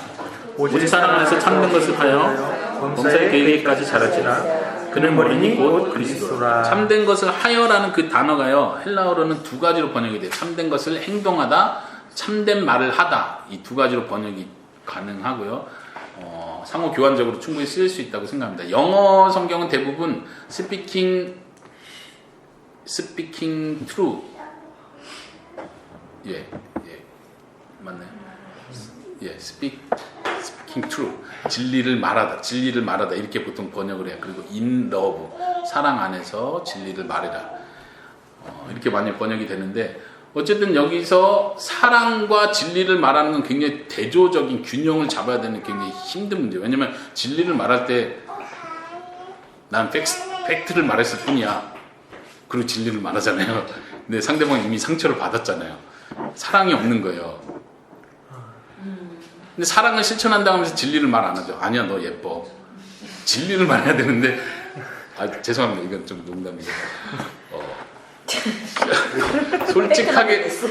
솔직하게 말해야 되는데, 그냥, 너 괜찮아. 그건 나쁜 일 아니야. 뭐 그럴 수도 있지. 사랑은 실천했는데, 진리를 말을 못 해주는 거예요. 이 두 갭을 여기서 균형을 말해주는 것 같아요. 한번 4장 25절 볼까요? 25절 시작. 그런즉 거짓을 버리고 각각 그 이웃과 더불어 참된 것을 말하라. 이는 우리가 서로 지체가 됩니다. 여기서는 말하다는 단어 동사를 특별히 더 쓴 거예요. 그러니까 진리를 말해라, 거짓을 버린다는 것에 대한 반대 개념이죠. 한번 생각해 보세요. 거짓말 하지 마라. 이 교훈을 왜 자꾸 할까요? 초대교회가 거짓말 얼마나 많이 했길래 거짓말을 하지 말고 진리를 말하라 이런 표현을 자꾸 할까요? 어떤 거짓말이었을까요? 거짓말을 하면? 사랑을 가장. 예, 그러니까 그 내용이 그 1세기 사람들이 주로 하게 되는 거짓말이 어떤 걸까요? 예의상 윗사람한테? 아첨하는, 좀 이렇게 아부떠는 그런 걸 수도 있고, 또 혹은 교회 안에서는 어떤 거짓말을 할까요? 그럼? 뭐뭐 하는 척. 예. 그러면 진리를 말하라, 참된 것이라고 표현했는데 진리를 말해라 할 때는 어떤 진리를 말하라고 자꾸 얘기를 하는 걸까요? 어떤 내용을 말할까요? 예수님을 그리스도 고백한다. 그쵸, 그런 고백들, 내 신앙 고백을 더 용감하게 과감하게 성도들 간에도. 또 이제 저는 에베소서에서 전체 문맥으로 봤을 때는 계속 반복되는 게 뭐냐면 새 사람과 옛 사람, 우리의 정체성, 옛 사람을 벗어버렸다, 우리는 이미 그런 사람이다, 우리는 새 사람을 입은 사람이다, 이렇게 직설법으로 얘기한다고 했죠. 근데 우리가 실제 삶을 살 때 다른 사람을 비난하고 정죄할 때 자꾸 그 복음을 떠난다는 거예요. 다시 말하면 너는 이러니까 진짜 너는 나쁜 사람이야, 이거 자체가 이 사람을 충고해 준 것 같고 권면을 해준 것 같지만 이 사람의 정체성에 대해서 진리를 말해주지 못하는 거예요. 너는 그럴 사람이 아니야, 너는 이미 그리스도 안에 새 사람이야, 이걸 자꾸 말해줘야 되는 거예요. 이게 진리를 말해주는 거예요. 거짓말을 말하는 건 뭐냐면 너 그렇게 하다 진짜 벌 받는다, 너 하나님께 버림받는다, 이거는 거짓을 말하는 거예요. 아무리 좋은 의도로 권면하려고 했어도. 근데 성도들 안에 이 진리를 말하는 거는 교회가 성숙해 가는데 아주 중요합니다. 그래서 아까 충만하면서 말한 것처럼 은혜 가운데 말하는 훈련을 계속 해야 돼요. 말이 너무 힘들어요, 사실. 내 감정이 섞이고 내 비판이 섞이고 내 편견이 섞이니까 나는 이 사람이 좀 성숙하기 위해서 찾아간 거예요. 그래서 내가 정말 너의 충실한 친구가 돼서 너에게 해줄 말이 있어. 근데 돌아올 때는 이 사람은 나의 관계가 다 깨져 있는 거야. 사랑이 없어져 버린 거야. 난 할 말 다 했어. 요백에 찾아오는 친구들 같은 경우인가요? 그쵸. 자기네 할 말을 다 한다고 했는데 관계는 다 깨져 있는 상태. 그리고 그런 욥의 친구로 따질 것 같으면 진리를 말한 게 아닌 거죠. 거짓을 말한 상태가 돼버린 거죠. 우리가 때로 그럴 때가 많다. 거짓을 말하는 거예요. 너 이렇게 하면 너 하나님이 널 더 이상 사랑하지 않아. 하나님 기뻐하지. 하나님이 여전히 사랑하시죠. 왜냐면 우리는 그리스도 안에 새로운 피조물이니까. 이게 우리의 정체성이에요. 그러니까 우리의 진짜 정체성 계속 말해주는 거는 너무 중요해요. 그 사람들이 몰랐을 것 같은데 목사님 말씀하신 자기는 나름대로 진짜 이렇게 그 사람을 뭐랄까 사랑으로서 힘들지만 너 이렇게 하면 안 돼. 진짜 저는 예. 제가 말했을 때 저 친구한테 저런 말을 좀 해주고 싶은데 예. 항상 설교 드릴 때 유배 친구들 같이 하지 말아라 이렇게 해서 조심해서 말하려 조심하고 하는데. 있는데 정말 한번 해주고 싶을 때가 있을 때가 많이 있거든요. 근데 이제 자기 나름대로 그렇게 한다고 말을 했는데 지금 목사님 말씀을 들어보면 그게 지금 진리가 아니라고 하는 거잖아요. 그걸 잘 분별해야죠. 내가 네, 표현이 네, 네, 네. 정말 이 사람의 정체성을 말해주는 건지. 그때 그걸 생각을 할 수 있었을까? 목사님 말씀을 들으면서 예. 그 사람들이 내가 지금 이걸 진리가 아닌데도 자기는 진리라고 생각했을 가능성이 너무나 많겠다. 그걸 깨닫지 못했을 것 예, 같아요. 그쵸. 예, 그쵸. 근데 꼭 내가 이 진리를 내가 이 순간 이렇게 말을 해야지 저 사람이 알고 변화된다고 생각하는 것도 사실은 이게 진짜 중간에 들어가지고 누군가가 이야기를 해주고 이럴 때 저는 제 양심상 이게 내가 저 사람을 전적으로 위해서 이 말을 다 해준다고 했을 때 그 방법까지도 그쵸, 방법. 그러니까 진리니까 저 사람이 꼭 알아야 돼. 내가 그걸 말을 해줘야 돼. 라고 생각하는 것 자체도 사실은 그 사람 상대에 대한 배려나 상대의 지금 환경과 여건을 저는 생각하지 그쵸. 않는 게 꼭 다 진리니까. 네. 그러니까 그러면서 사랑 안에서 진리를 한다. 은혜 안에서 말해라. 이게 그 균형을 계속 말해주는 것 같아요. 말은 너무 중요한데 그게 방식이 은혜 안에서 이루어지지 않고 은혜를 끼치는 말이 아니라면 그게 아무리 맞는 말이라도 그렇죠. 예 위험할 수 있다는 거죠. 도리어. 그래서 사랑으로 참을 수 있는 상황이 있을 수도 있죠. 그쵸. 때로는 참는 게 더 그 순간에 하나님 원하시는 뜻일 수도 있고. 충만해져야지만 말할 수 있는 것 같아요. 그러니까 기본 자세는 계속 우리가 말하는 것처럼 겸손한 거. 나보다 남은 낮게 여기는 이 기본 자세가 없이 그치 말할 수 이렇게 가면 안 되는 거죠. 그만하면 예. 안 되는 거지. 대부분은 절반 이상은 내 입이 근지러워서 제 양심상 내가 입이 근지러워서 내가 알고 있는 걸 말해주는 그러니까 우리가 이거 되게 중요한 것 같아요. 말을 네. 할 때 은혜 안에 내가 있어야 되는데 우리가 늘 은혜로 충만할 수는 없기 때문에 정말 기도를 내 마음에 성령님은 계시니까 합당한 마음이 올 때까지 우리가 정말 기도를 준비하고 네. 할 수만 있다면 금식도 하면서 정말 우리가 은혜 안에서 나는 없고 정말 내가 은혜 안에 충만할 때 말할 수 있어야 한다. 이런 게 통할 것 그쵸, 같아요. 그쵸, 왜냐면 그쵸. 우리는 너무 우리 인간은 어쩔 수 없이 죄성을 완전히 버리기 힘드니까 얼마나 이 한마디를 하기 위해서 얼마나 내가 기도로 고뇌해야 하는지 그 과정은 분명히 있어야 된다는 거죠. 그렇죠. 그냥 안다고 해서 확 팩트만 얘기하는 게 아니라 맞아요. 내가 이거를 이 사람한테 전달했을 때 이 사람이 어떻게 받아들일 수 있는지에 대해서 한 번 더 고심하고 그걸 놓고 기도하고 정말 말해도 되는지 한 번 더 생각하고 또 기도하고 준비한 다음에 말을 해야지 될 것 같아요. 그렇죠. 그게 은혜 안에 내가 은혜 안에서 균형을 잘 사랑 안에서 은혜 안에서 말할 수 있을 것 같아요. 예. 내가 늘 충만할 수는 없으니까. 그런 것 같아요. 교회 안에서 가르칠 때도 그 사람의 믿음의 수준 정도에 따라서 정도를 높였다가 낮췄다 하거든요. 그러니까 교육자 입장에서는 사역자 입장에서는 진리라고 팩트를 공격해버리면은 붙어버리면은 그 사람이 나가서 문제가 상처가 많거든요. 그러니까 어느 정도 수위 조절을 할 수밖에 없는 것 같아요. 근데 어느 정도 절반만 이야기해 줄 수도 있고 또 저 사람이 받을 만한 것이 있을 수 있으면 참는 거죠. 그때까지 좀 될 때까지 참았다가 해야 될 필요가 있는 것 같아요. 그리고 말을 아예 안 해주는 것도 그렇죠. 제가 봤을 때는 그것도 방관이고. 그것도 방관이잖아요. 목사님한테 얘기하면 믿음의 수준이 안 된다고 그리고 내가 이제 조절을 해서 뭔지 하면 아니까. 지금 목사님의 그 말씀을 들으면 이게 진리를 말하지 않는 게 아닌가 혹시 그런 생각이 그 종합적으로 생각을 해야 될 것 같아요. 그러니까 아까 표현한 것처럼 때로는 말하지 않는 것 자체가 지금은 필요할 수 있고 필요할 수 네. 있어. 항상 말하는 것만이 아니라 예, 종합적으로. 그래서 지혜가 필요하고 감정적으로 움직이지 않고 성령님의 인도와 지도를 따라가는 거. 예.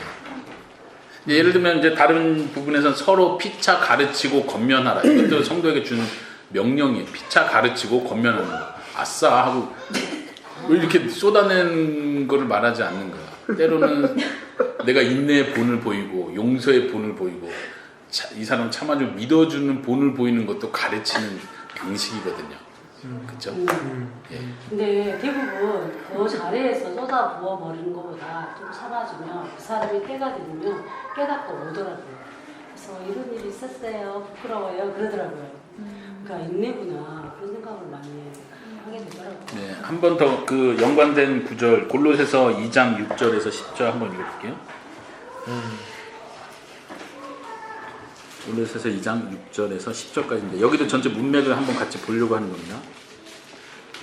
읽어볼까요? 시작. 그러므로 너희가 그리스도 예수를 주로 받았으니 그 안에서 행하되 그 안에 뿌리를 박으며 세움을 받아 교훈을 받은 대로 믿음에 굳게 서 감사함을 넘치게 하라. 누가 철학과 헛된 속임수로 너희를 사로잡을까 주의하라. 이것은 사람의 전통과 세상의 초등학문을 따름이요 그리스도를 따름이 아니니라. 그 안에는 신성의 모든 충만을 육체로 거하시고 너희도 그 안에서 충만하여졌으니 그는 모든 통치자와 권세의 머리시라. 여기서 보면 누가 속임수로 사로잡을까 조심해라. 그러니까 속지 마라 이 권면을 하는 거예요. 속지 않는 문제를 권면을 하나 했는데 그거에 대한 설명 왜 그래야 되는지 그게 왜 중요한지 어떻게 해야 되는지를 앞뒤 문맥에 있어 찾는 거예요. 왜냐면은 우리는 그리스도를 주로 받았고 그 안에서 행하는 자들이고 그 안에서 뿌리를 박아 세움을 받는 자들이에요. 그렇기 때문에 다른 사람이 우리를 흔들면 안 되는 거죠. 다른 사람의 속임에 빠지지 말아야 될 이유는 우리가 그 속임수는 철학과 헛된 속임수는 사람의 전통을 따르는 거고 그리스도를 따르는 것이 아니기 때문에 이거 2단 경계의 문제인 거예요. 단지 속는다 안 속는다는 2단 경계, 진리를 수호하는 문제와 연관되죠. 9절 10절에서는요. 그 안에는 지금 그리스도를 따르는 것이 아니다. 근데 그리스도가 누구냐를 또 설명하죠. 그리스도가 누구냐면 그 안에 신성의 모든 충만이 육체로 거하시고 너희도 그 안에서 충만해졌다. 그러니까 그리스도를 설명하는데 그리스도를 따라야 되는데 그리스도는 우리의 충만이신 거예요. 그리스도로 충만하신 분이에요. 근데 세상에서 헛된 속임수는 계속 뭘 얘기하냐면 너희가 아직 그리스도 안에서 충만하지 않고 뭔가 부족하고 뭔가 더 채워야 돼. 이런 속임수를 계속 하고 있는 거예요. 근데 이게 하나님이 원하는 패턴이 아니라 세상의 전통을 따라서 자꾸 그렇게 하는 거예요. 율법을 갖다 주고 이게 더 필요하다고 말하고 그리스도 충분하지 않다고 자꾸 말하는 거예요. 골로새 2단의 특징이라고 했었죠. 저는 되게 궁금했거든요. 네. 여기서 헛된 말, 속임수, 초등학문, 철학 이런 것들이 어떤 걸 얘기하는 걸까 궁금해서 이거 너무나 많으니까 네, 이런 그쵸. 내용들은 근데 어떤 걸 얘기하는 걸까 사도 바울이 그랬는데 그것이 바로 우리를 갖다가 이렇게 가능한데 그 문맥 안에서 그걸 찾아내는 게 좋고요. 사실 문맥 안에서 나타나지 않는 건 신학자들도 잘 몰라요. 그러니까 많은 논의가 있고 이런 이단일 것이다 말하지만 어느 누구도 그거라고 답을 낼 수는 없는 거예요. 왜냐하면 우리는 성경 안에서 그 힌트를 항상 찾는 거기 때문에. 그래서 어쨌든 예를 들면 요한계시록에 보면은 7교회에 보낸 편지에서 니골라당을 조심해라. 뭐 니골라당 그게 뭐냐 학자들은 엄청 많은 얘기가 있지만 결론은 그 앞뒤 문맥을 보니까 음행을 조장하는 사람들. 그게 실제로 어떤 조직인지는 몰라도 그 니골라당의 특징은 분명히 성경이 말해준 거거든요. 그럼 그걸로 만족하면 돼요. 그 문맥 안에서. 여기도 마찬가지로 이단들을 말할 때. 얘기하시는 거는 그 지금은 이제 우리를 쉽게 말하면 우리를 도말하고 정죄하는 그것들에 대한 헛된 네네네. 이제 골로새 문맥 안에서는 그리스도로 충분하지 않다라고 자꾸 말하는. 뭔가 세상에 그러니까 율법이 더 필요하다. 이거 만지지도 말고 건들지도 말고 이런 쪽으로 가는 패턴들의 어떤 전체를 가리킨다는 생각이 좀 같아요. 그리고 16절, 19절도 같이 볼게요. 거기도 이제 다시 또 속지 말라는 얘기가 나오는데 16절부터 19절 시작. 그러므로 먹고 마시는 것과 절기나 초하루나 안식일을 이유로 누구든지 너희를 비판하지 못하게 하라. 이것들은 장래일의 그림자나 몸은 그리스도의 것입니다. 아무로 꾸며낸 겸손과 천사들을 이유로 너희를 정죄하지 못하게 하라. 그가 그 본 것에 의지하여 그 육신의 생각을 따라 헛되이 과장하고 머리를 굴지 아니하니라. 온몸이 머리로 말미암아 완전한 진로 공급함을 하고 연합하여 하나님이 자라게 하심으로 자라느니라. 여기서도 교훈은 뭐예요? 비판하지 못하게 해라. 이게 교훈이고 그 안에도 보니까 정죄하지 못하게 해라. 18절에 비판하지 못하게 하고 정죄하지 못하게 하라. 뭐냐면 이단들은 우리를 비판하는 사람들 너 이렇게 하면 안 돼. 너 이거 나쁜 거 이러면 되겠어. 정죄를 해요. 근데 그게 거짓이죠. 근데 우린 그 거짓에 속는 거예요. 그리고 나 진짜 이게 문제인가 보다. 교회 안에서 사람들이 만든 전통이 굉장히 많아요. 너 이렇게 하면 너 신앙이 있는 거야? 이렇게 진짜 하나님 믿는 거야? 말은 맞는 것 같은데 그게 성경이 진짜 가르쳐주는 거예요. 신앙이나 내 정체성 판단을 그 외형적인 걸로 판단하는 건 아닌데도 우리가 그런 말을 계속 듣면 그래 나는 신앙이 없나고 난 이렇게 행동했고 이걸 못하고 있고 이걸 안 하니까 나는 그런 거 이 정죄를 스스로 받는 거죠. 근데 그런 거에 속지 말라는 이야기를 하면서 19절에서 말하는 건 그들의 특징은 그리스도를 붙들지 않는다면서 또 다시 그리스도를 아니 이 부분이 되게 해결이 안 됐던 부분입니다. 정죄와 비판을 받을 때 진짜 정죄와 비판을 받을 때 우리는 그거를 수긍해 버렸잖아요. 근데 저는 개인적으로는 굉장히 자존심, 영적으로는 자존심도 엄청 상했고 내가 왜 정죄와 비판을 받아야 하나 라는 자존심도 있지만 또 한편으로는 내가 여기 수긍하고 받아들여야 하나 이런 갈등이 늘 있어요. 우리 그리스도인은. 그래서 더 나가야 될지 멈춰야 될지 이걸 몰라가지고 어찌 보면은 더 이렇게 영향력 있는 그리스도의 삶을 살지 못한다는 거죠, 우리가. 근데 오늘 제가 이렇게 말씀을 보면서 우리가 그거를 속지 말아야 된다는 거를 저는 그냥 일반적으로 그냥 우리가 이단에 두지 말아야 되고 이단의 그 괴기에 우리가 넘어가지 말아야 된다 이렇게만 생각했지 이렇게 깊은 뜻이 안에 숨이 있을지 몰랐죠. 우리는 자매님 특별히 이 옥중 사진을 전체적으로 많이 묵상을 하세요. 뭐 하나에 너무 휙 꽂혀버리면 안 되니까 전체를 자꾸 봐야 돼요. 지금 권면을 했을 수도 있잖아요. 예. 근데 그거 조심해야 돼요. 지금 앞에 부분하고 연결해서 하려고 하는 건데 에베소서에서도 계속 거짓을 버리고 참된 것을 말해라 이런 얘기를 하면서 골로새서에서도 거짓말, 속임 이거 계속 연결하는데 뭐냐면 교회 안에서 우리가 이단에 넘어가고 우리가 믿음에서 떨어지는 건 뭐냐면 그리스도인의 정체성 내가 예수 그리스도로 오직 예수 그리스도로 구원받은 하나님의 자녀다. 비록 내가 여전히 죄를 짓고 실패하고 넘어지고 내가 성숙하지 못한 단계에 있다 할지라도 나는 하나님으로부터 인정을 받고 어느 누구도 정죄할 수 없는 하나님의 자녀인 거예요. 근데 이 정체성이 다 흔들려 버린 거예요. 누가 뭐라고 하면 이쪽으로 훅 흘려갔다가 이것도 해봐야겠다. 그래 이렇게 하면 내가 믿음이 더 좋아지고 하나님이 날 더 인정해 줄까? 이거는 지금 복음을 벗어나는 행위예요. 사도 바울은 이거 엄청 강조하고 경계시키는 거예요. 그리고 서로를 향해서도 그런 정죄하고 비판하는 거 충고한다고 말하면서 잘못된 정죄를 하거나 잘못된 비판을 하는 게 굉장히 위험하다는 말은 그런 면에서 거짓말 하지 말고 정말 하나님의 복음 예수님이 우리를 위해서 해준 일이 뭔지를 정확하게 말해주는 그게 진리를 말해주는 거다. 이 지금 골로새서하고 연관해서 그렇게 이해를 하면 더 좋을 것 같습니다. 예. 한번 3장 9절도 볼까요? 골로새서 3장 9절. 너희가 서로 거짓말을 하지 말라. 옛사람과 그 행위를 벗어버려라. 여기서도 계속 거짓말 하지 말라는 얘기를 나오잖아요. 예. 네, 마지막 그 교재로 돌아가세요. 마지막 부분을 보면 영적 전쟁과 연관된 부분인데 마귀를 대적하기 위해 전신갑주를 입어라.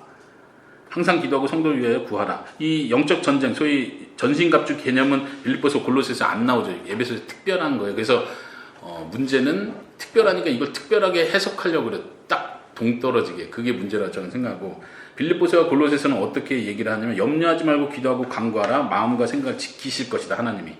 지금 왼쪽하고 좀 연결되나요? 염려하지 않고 기도하는 거 이게 영적 전쟁이라고 저는 봅니다. 왜냐하면 마음과 생각을 지키는 일이 영적 전쟁이기 때문에 그래요. 구원의 투구 이것도 뭐 해석 여러 개 할 수 있지만 우리는 이미 구원을 받은 자고 그 투구라는 개념이 보호 개념이라면 우리는 이미 구원받은 자로서 흔들리지 않는 정체성을 가지고 있다는 거죠. 근데 영적 전쟁에서 진다는 건 이 투구가 확 벗겨져 버리는 거예요. 머리통을 맞는 거죠. 구원에 대한 정체성이 흔들려 버리는 거라 생각해요. 아까 거짓과 연관해서 사단의 영적 전쟁의 공격 패턴은 여러분들 이거 제가 개인적으로 굉장히 강조하는 영적 전쟁의 노하우인데 사단은 거짓말로 우리를 공격합니다. 사단이 할 수 있는 건 아무것도 없어요. 거짓말만 할 수 있어요. 잘 생각해보세요. 사단이 우리를 공격한 모든 패턴들 저 미전도 종족에서 원시인들을 공격하는 패턴이든 현대사회에서 현대인들을 공격하고 죄를 짓고 넘어지게 만드는 패턴이든 사단은 똑같아요. 거짓말하는 것밖에 없어요. 속이는 거예요. 합리화시키게 만들고 우리가 헷갈리게 만들고 낙심하게 만들고 그것 때문에 다른 사람 미워하게 만들고 누군가를 미워하고 원망하는 것도 이게 다 속아서 그런 거예요. 내가 이 사람 미워할 일이 아니거든요. 이 사람이 잘못된 행동을 봤으니까 내가 화가 났다고 나는 합리화시키는데 사단에게 나는 이미 속은 거예요. 그 패턴으로 영적 전쟁을 계속 보셔야 돼요. 마음과 생각을 지키는 일은 영적 전쟁의 핵심이야. 근데 그거 어떻게 하냐? 빌립보서는 말하기를 염려하지 않는 거예요. 아, 내가 이 사람한테 이거 말 안 해주면 이거 문제가 더 커질 것 같은데 이건 내 염려일 뿐이에요. 내가 속은 거예요. 그래서 내가 이 사람한테 화를 냈을 뿐이에요. 그리고 난 그걸 합리화시키면 안 돼요. 내가 속은 거예요. 하나님께서 이 사람을 책임진다는 걸 믿어야 돼요. 내가 문제를 다 해결한다고 생각하지 않아야 되는 거죠. 예를 들면 그런 의미에서 염려하지 않고 기도하는 거, 그 사람을 위해서 중보하고 그 사람 회복되기 위해서 기도하는 게 더 중요하다고 말할 수 있겠죠. 감사하는 가운데 하는 거. 오른쪽으로 골로새서에도 보면요, 믿음에 굳게 서서 복음의 소망에서 흔들리지 아니하면 그리하리라. 여기서 명령 표현으로 나온 건 아닌데요. 거기서 나온 단어 믿음에 굳게 서는 거, 복음의 소망에 흔들리지 않는 것, 이거는 영적 전쟁에서 핵심적인 표현들이에요. 에베소서로 다시 돌아와 보세요. 에베소서에 보면 믿음의 방패, 복음의 신발, 그리고 구원의 투구, 이런 개념들, 소망에 대한 이야기들, 이런 것들이 영적 전쟁을 표현하는 많은 단어들이에요. 근데 이제 특별히 에베소서는 전신갑주라는 표현을 쓰니까 막 제가 그때도 표현했죠. 막 뭔가 우리가 갖추고 갖춰야 되고 준비해야 되고 뭔가 노하우를 깨달아야 영적 전쟁 할 수 있을 것처럼 자꾸 생각하는데, 지금 옥중서신에서 계속 말하는 건 우리의 성도의 삶 자체, 도덕적인 삶 자체, 사랑을 실천하고 용서하고 미워하지 않고 거짓말하지 않고, 이 도덕적인 삶 자체가 지금 영적 전쟁의 키워드인 거예요. 이렇게. 그래서 여기서도 똑같이 기도하기를 계속하고, 또 특별히 사역자들 위해서, 우리를 위해서 기도하라는 명령을 하게 되죠.